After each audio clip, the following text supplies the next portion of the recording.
अब अगर सेंसर वाले कह रहे हैं फिल्म का टाइटल चेंज कर दो तो वो शायद टाइटल चेंज भी कर देते, लेकिन निर्माता रोशन सिंह ने वो नहीं किया। इस पर आपकी राय? देखिए, सबसे कोई और प्रोड्यूसर होता तो इतनी बड़ी फिल्म बनती भी नहीं। देखिए, एक फिल्म बनाना जो होता है ना, और बड़ी फिल्म तो सब बनती है। मैं भी बहुत सारी फिल्मों का हिस्सा हूँ, बन रहा हूँ और आगे भी बनूंगा।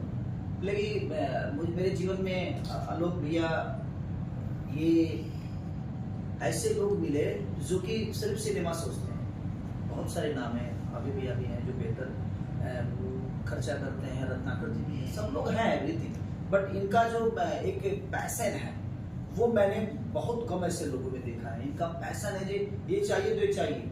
अब सोचिए कि एक आदमी हमारे साथ, देखे मैं तो एक एक्टर हूँ तो मुझे वो मेरा काम है, बट एक आदमी फिल्म पे इतना पैसा लगाने के बावजूद भी ये -8 डिग्री में ये हमारे साथ खड़े रहे। मैं सलूट करता हूँ इनको भी और शर्मिला दीदी को भी कि ये दोनों मियाँ बीवी लगे रहे। और इस सिनेमा को बनाने में सबसे बड़ा योगदान अगर किसी का है तो इनका है। हम तो, हमारा तो काम ही है ये करना, चाहे वो गर्म जाड़ा हो, गर्मी हो, ठंडी हो, क्योंकि हम उसी के लिए जाने जाते हैं। लेकिन ये उसके लिए जाने नहीं जाते हैं। पैसा लगाने वाला आदमी आराम से होटल में रहेगा, क्यों आएगा? बट इनकी शिद्दत और इनका ईमानदारी था जो सेंसर और न्यायपालिका ने हमें न्याय दिया। मैं न्यायाधीश को भी दिल से धन्यवाद कहना चाहूँगा और चेयरमैन जी को भी मैं दिल से धन्यवाद कहना चाहूँगा कि अगर उन्होंने नहीं रोका होता तो शायद हम जीवन में, जब आपके पास 10 दर्द होते हैं ना, तो आप अपने आप में एक डॉक्टर बन जाते हैं, क्योंकि 10 दर्द की दवा आपको पता चल जाती है। तो लोग कहते हैं ना कि कष्ट नहीं होता है, वो आपके अनुभव के लिए आपको एक प्रोसीजर हुआ है कि आप अनुभव ले लीजिए। तो हमारे पास 20 जब दर्द होंगे तो डॉक्टर तो हम ऐसे भी ना पड़े बन गए। जब मेरे पे भी केस हुआ ना, तब मुझे पता चला कि नहीं, पॉइंट होता क्या है वकील का।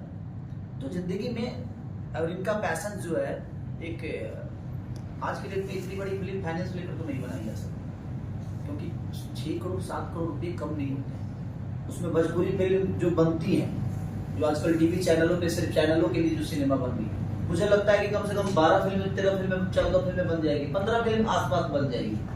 तो ये इन्होंने सिनेमा थिएटर के लिए बनाया है। सिनेमा थिएटर खाली इन्हीं पे गिर रहा है, आशीर्वाद इन्हीं पे। हाँ, इन्हीं पे ज्यादा आशीर्वाद है। और जहां तक सवाल है सिनेमा का, तो सिनेमा ऐसी चीज है ना कि जो थिएटर के लिए सिनेमा बनती है ना, उसमें, और हमारा भोजपुरी में थिएटर का थोड़ा सा पंगा आपको भी पता है, लेकिन उसके बावजूद भी रोशन भैया ने इतना रिस्क लिया, इतना बड़ा रिस्क भोजपुरी इंडस्ट्री में अभी तक कोई नहीं लिया था, जितना बड़ा इन्होंने रिस्क लिया।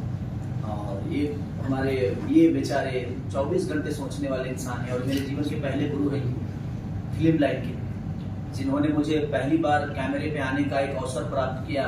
तो मैं इनकी वजह से मुझे अवसर मिला, आलोक भैया की वजह से अवसर मिली। तो कहीं ना कहीं सबका योगदान मेरे को बड़ा करने में है, और मैं इनके पैसेंस का दाव देता हूँ कि इन्होंने जो पैसेंस रखा। मेरे से जब बात हुई कि नहीं, सिनेमा रिलीज नहीं होगी, तो आप सोच सकते हैं जिस तरह एक बेटी की शादी जब कटती है तो उस पर जो गुजरती है ना, उस पिता पे, उसी तरह एक प्रोड्यूसर हर दिन अपने बेटी का शादी करता है। हर दिन कम से कम 200-300 लोगों का खाना का व्यवस्था, रहने का व्यवस्था, उसके हर चीज का हर चीज का फिक्र करना। तो जिस तरह एक बेटी का बाप अपने मेहमानों के लिए व्यवस्था करता है, उसी तरह एक प्रोड्यूसर हर दिन अपनी बेटी की शादी की तरह मैनेजमेंट करता है। तो जब शादी कट जाए उसी बीच, तो सोचिए कि उस बेटी के बाप पे क्या गुजरेगी। सेम परिस्थिति रोशन भैया के साथ थी, और हम लोग सब लोग इनके साथ थे, और पूरा ग्रुप इनके साथ था कि नहीं, हम लोग लड़ेंगे, क्योंकि हम गलत नहीं है, हम सही हैं। हम अब भी बताइए कि अगर हम हिंदुत्व पे सिनेमा बनाए तो हम उसमें से राम कैसे हटा दें, उसमें से भगवा कैसे हटा दें, उससे जनेऊ कैसे हटा दें, उसमें से त्रिशूल कैसे हटा दें, वीर हनुमान कैसे हटा दें। जब मैं सब कुछ हटा ही देंगे तो फिर सिनेमा में रहेगा क्या? इसके लिए इन्होंने लड़ाई लड़ी। और आप सही बोले पूछा कि दूसरा कोई होता तो शायद हिल सकता था और सारी चीजें चेंज होती, और ऐसे हुआ भी है, कई बार हुआ है जी, और चेंज भी हो जाता। तो दिल से धन्यवाद है रोशन भैया की पूरी टीम को, और अपने डायरेक्टर हमारे प्रियांशु भैया को, शर्मिला दीदी को, SRK कंपनी को, जिन्होंने इतना बड़ा रिस्क लेकर भी अपने आप में एक पैशंस रखा, और उसका रिजल्ट न्याय ने हमें न्याय दिया, और हम न्याय को दिल से धन्यवाद। रोशन सर, ये